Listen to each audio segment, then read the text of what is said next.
Hi guys, welcome back to Chariot Palmistry. Today we've got a Vastu expert on board with us. This is Michael Mastro.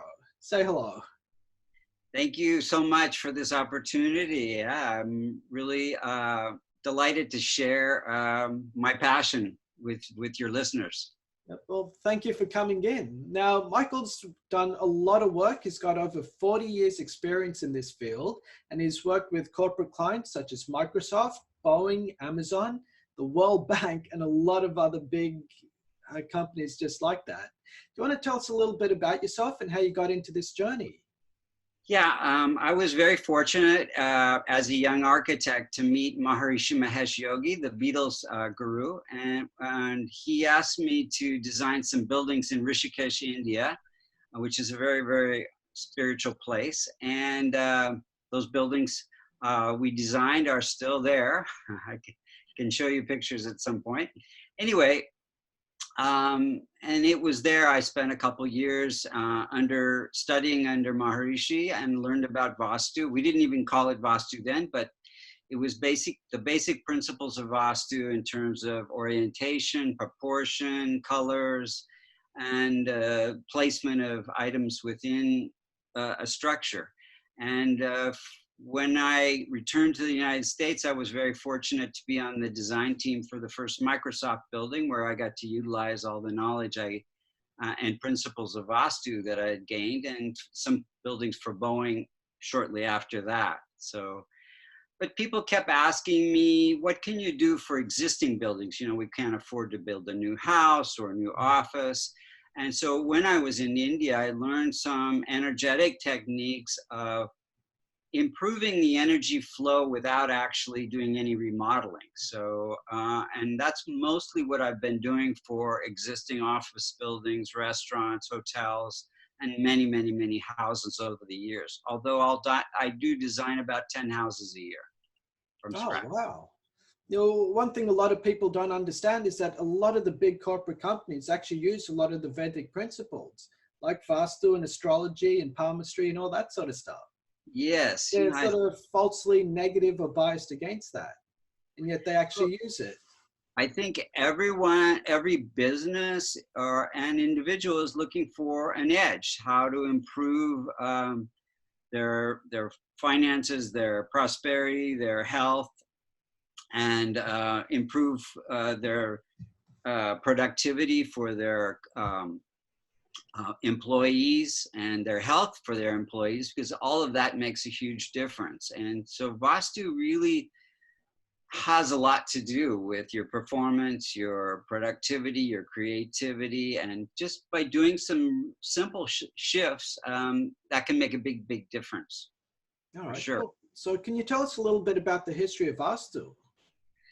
Yes. So Vastu comes from an ancient body of knowledge called the Vedas, and one part of the Vedas it's called Atharvaveda, and it has to do with how to improve the quality of your life. And within Atharvaveda, you find Ayurveda, the science of healing, Jyotish, the science of the stars and how they affect us, and Vastu, the science of building, as well as Dhanurveda, the science of self-defense, and many other self-help type disciplines. And I'm sure palmistry is right in there with all the rest, because they're all very interconnected. Basically, Ayurveda and Jyotish aim to balance the 5 elements within the body, and Vastu takes that a step further to balance the 5 elements of the body of your body, which is your environment, your house, your office, etc. So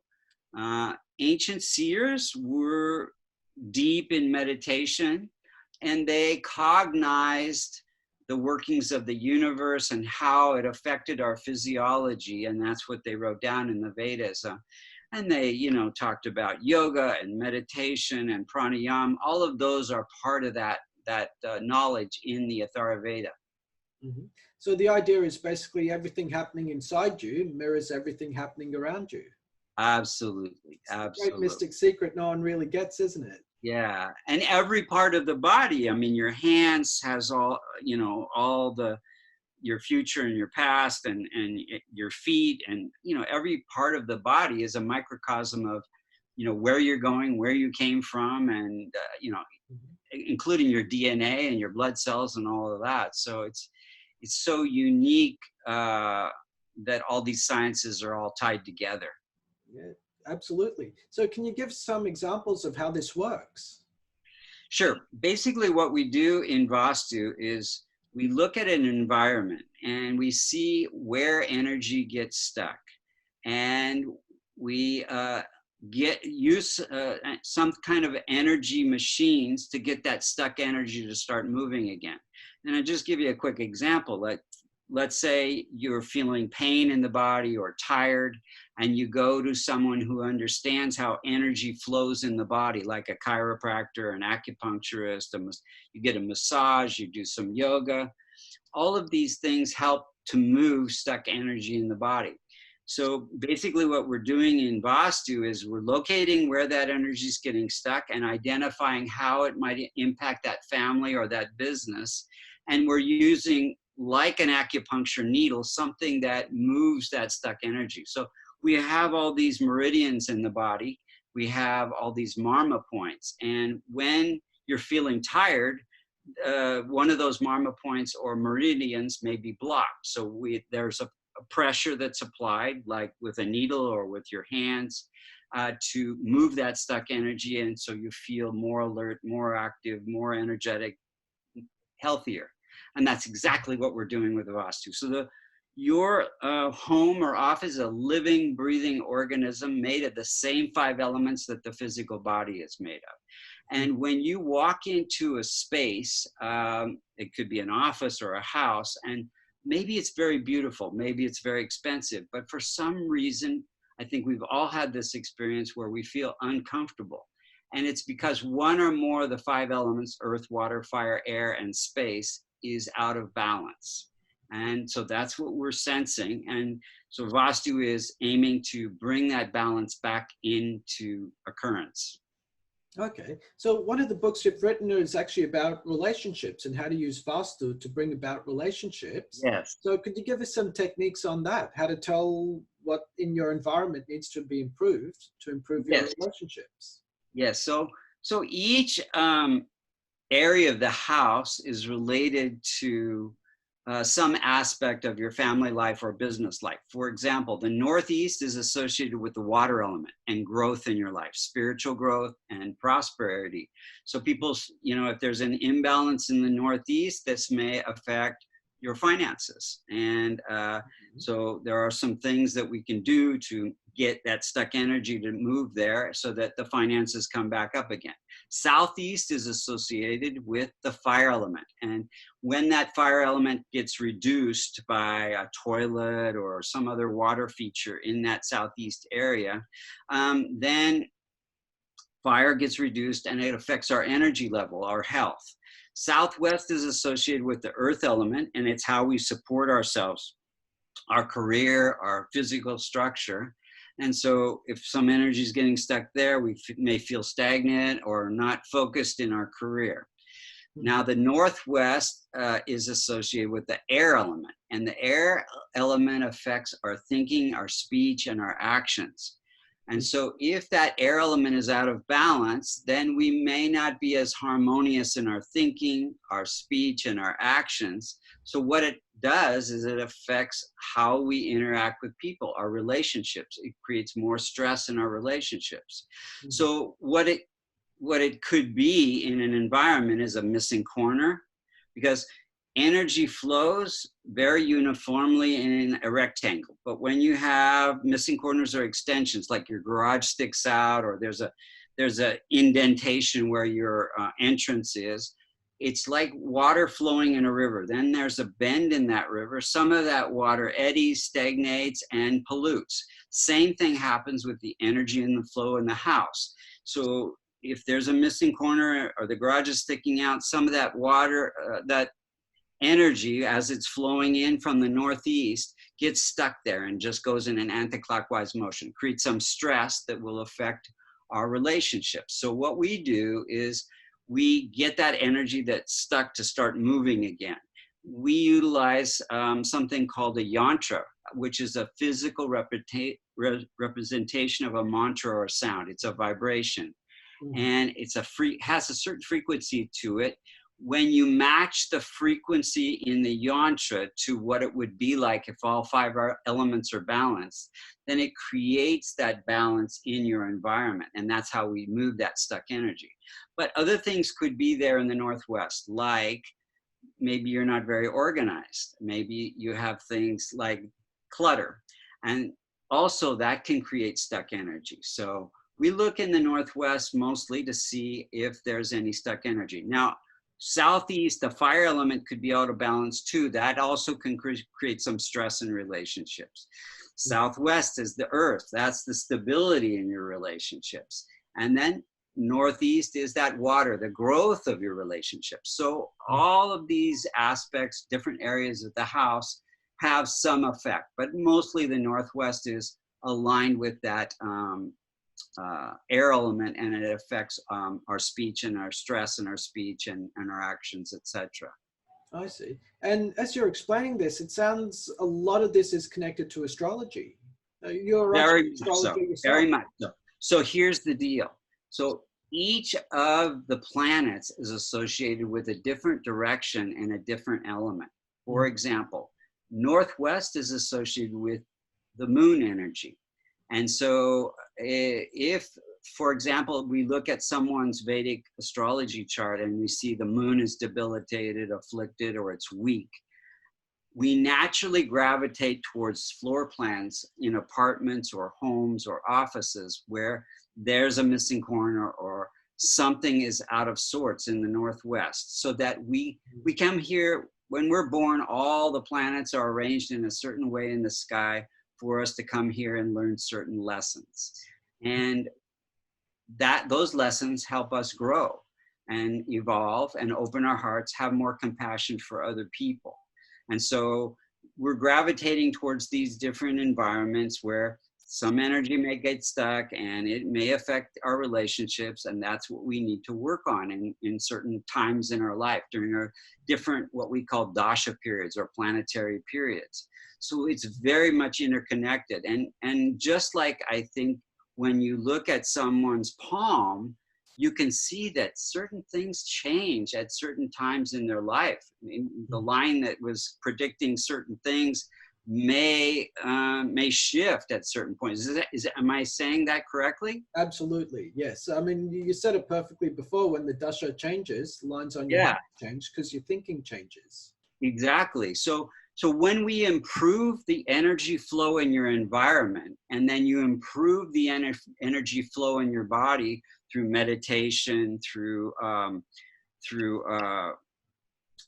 eating right, drinking lots of water, Ayurvedic lifestyle, Vastu lifestyle, then the challenges may still come, but you react to them differently in a more appropriate manner.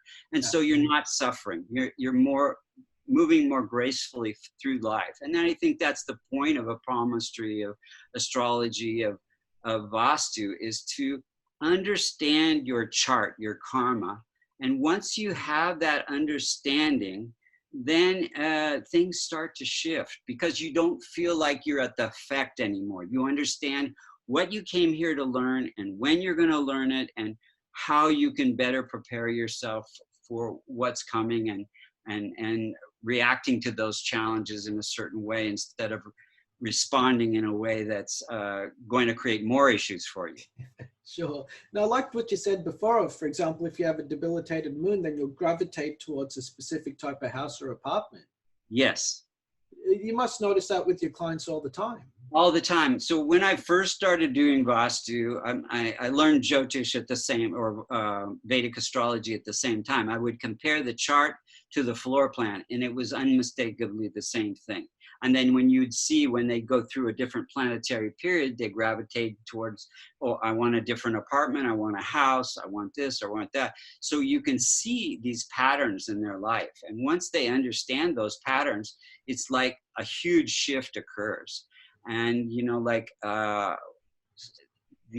purpose of Vedic astrology as I would think the same for palmistry, is to be a roadmap to your enlightenment, to your happiness, because understanding how the planets are affecting you can really create these huge shifts where you gain this understanding of, oh, this is why I'm going through this, and there are some remedies. I don't know about in palmistry, but I'm sure there are. This is kind of the same for astrology. There are certain remedies, and the remedies in Vastu that help you overcome those challenges and shift your karma, so to speak. Yeah, absolutely. So there are remedies in palmistry, but they mostly parallel what's written in astrology. Yeah, same. The four fingers over Yes. there, each has 3 phalanges. Each Yes. phalanges is a different zodiac sign. And so you can see from the vertical and horizontal lines in each little part of your finger where the debilitated energy is in each of your houses. So right. they describe like gemstones, fasting, and all that sort of stuff to balance that. Correct. Yes. So So it's very similar. So in Vastu, what we would do, there are grosser, more kind of gross remedies, like in feng shui, where you see, well, to support the air element in the Northwest, to improve your harmony in your relationships, you place something related to air, like chimes or a windmill or things like that. Whereas in the Northeast, if you wanted to support the water element, you would have a fountain. This would increase the prosperity. Now that's at a grosser level, but then we have these very, very subtle but more powerful energetic remedies that are yantras that contain that energetic vibration of, say, Jupiter in the Northeast to increase that prosperity. And they can be in a locket where you place the Devata yantra, or you could wear a yellow sapphire and also have that vibration to increase the strength of Jupiter, especially if it's weak in your chart. Sure. So for the benefit of those watching who don't know what a yantra is, could you explain it? Yes, so yantra, again, is a physical representation of a mantra or sound. Let me see if I can put one up here. So I don't know if they can see this book, but this is just one yantra of many thousands of yantras. And just like there are thousands of mantras to increase more love in your life, to increase more prosperity, to improve your health, there is a corresponding yantra. And a yantra contains shapes, colors, and also Sanskrit writing, or, it could be writing in different languages corresponding to a mantra that's related to that yantra. So each shape, like a triangle pointing up represents fire, and a triangle pointing down represents water. A square will represent earth, and a circle represents air, and a dot represents space. So you'll see in these yantras all of these different shapes and colors related to the planet that we're trying to balance and the element that's out of balance. So their vibration is very tied to the element and the planet. I see. Cool. Yeah. And so you just figure out which yantra to put, say, in which corner of the house, and that balances energy. Yeah. So let's say, for example, you have a toilet in the Northeast. Now that's water, and it should support the water element, but it's impure water. So it's like flushing your money down the drain. So there's a specific yantra that we put outside the toilet room that shifts that energy of that toilet and balances it and gets the stuck energy that's stuck there to start moving again. And let's say if you have a stove in the Northeast, that's fire reducing water, it's like burning money. So there's a specific yantra that we place on or near in a drawer next to that stove that gets that stuck energy to start moving again as well. And then to improve the shape, when you have a missing corner in a certain direction, say in the Southeast affecting your health, there are certain yantras that we use to improve the flow of energy and change the shape of your house without picking up a house and turning it, or picking up a stove or a toilet and moving around. Those create more stress. We're trying to reduce the stress. Okay, that's an interesting point, because I know a lot of Vastu experts in India will tell you, tear down this section of your house and rebuild it this way. I've been in so many houses where, the front door is boarded up because they told them not to use the front door. And then you go in the house and they're cooking in a bedroom and the kitchen has become some other purpose now. It's just so impractical, so stressful for that family. And again, we're trying to reduce the stress, and it's all energy anyway. So if we can shift that energy on a very subtle level, it's much more powerful than picking up a toilet and moving it to some other part of the house. It's much more powerful, more practical, and a lot less expensive as well. Yeah, absolutely. And less hassle too. Yes, yes. Cool. Now, can you give us some quick Vastu tips for prosperity?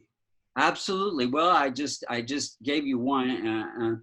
Having a fountain in the north, northeast, or the east area of your home or office. That moving water will support that water element and improve the prosperity. And for the relationships, I was talking about having some wind chimes in the northwest that's supporting the air element. And then in the southwest, if you have some plants that support that earth element, can create stability in your relationships and in your finances, as well as improving your career.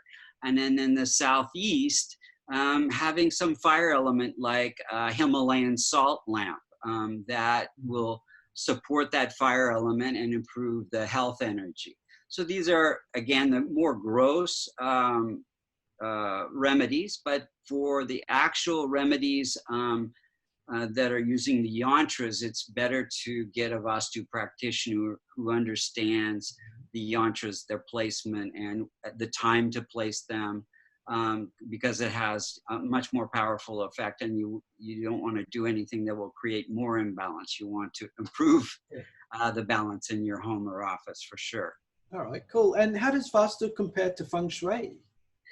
So great question. So Vastu is said to be 7,000 to 10,000 years old. And we know that it's at least 5,500 years old because in the 1920s, archaeologists discovered this ancient city called Mohenjo-daro in the Indus Valley region between India and Pakistan. Yeah. And this city was unmistakably designed for Vastu. All the streets are set up in a north, south, east, west grid system.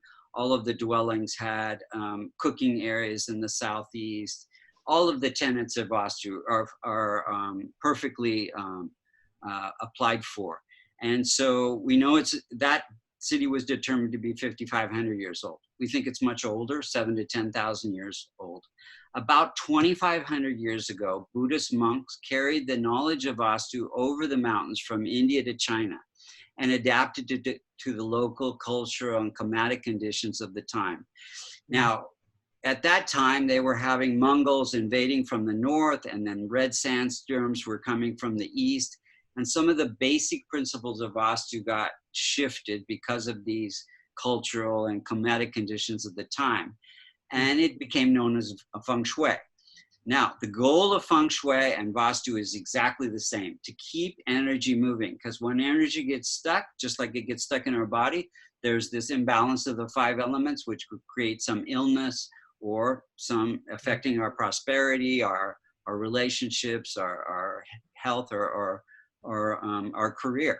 So we want to keep that energy moving. They just go about it much differently. I've practiced both for many, many years and just found quicker, more lasting results with the Vastu. Oh, fantastic. Now, you mentioned finding a good Vastu expert. If someone wants to get a consultation done, how can our people get in touch with you?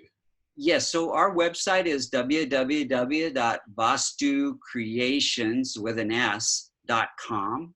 So they can go there, and under services, we have online consults where I do consults for people all over the world, although I travel every other week to some area of the United States or Europe, and actually do it personally. But online consults work very well. You just send a very simple sketch of your or floor plan of your home or office or apartment. Then I do an analysis and prescribe the yantras, send them to you with instructions on how to place them. And so this works very, very well. And I also do Vedic astrology readings as well under services at that vastucreations.com. Yep, perfect. And you've got a YouTube channel too. Yes, and I got to consolidate them. But if you look under Michael Mastro or Vastu Creations, you'll see I've done several astrology readings for almost everybody famous in the world, and I think they're very interesting. I got quite a few followers. And then I give some lessons on Vastu. I actually teach people how to do what I do at the American Institute of Vastu.com. It's an online course or 3 levels for astrology and Vastu. And then you get certified to be a Vedic astrologer or a Vastu practitioner. All right, perfect. Well, thank you very much for your time today, Michael. You're so welcome, and I learned a lot from you just looking at the palms, and it was a really interesting intersection between Vastu and astrology. So I recommend you to everybody as well. Oh, thank you very much. All right, take care. All the best. Thank you. All the best. Bye-bye.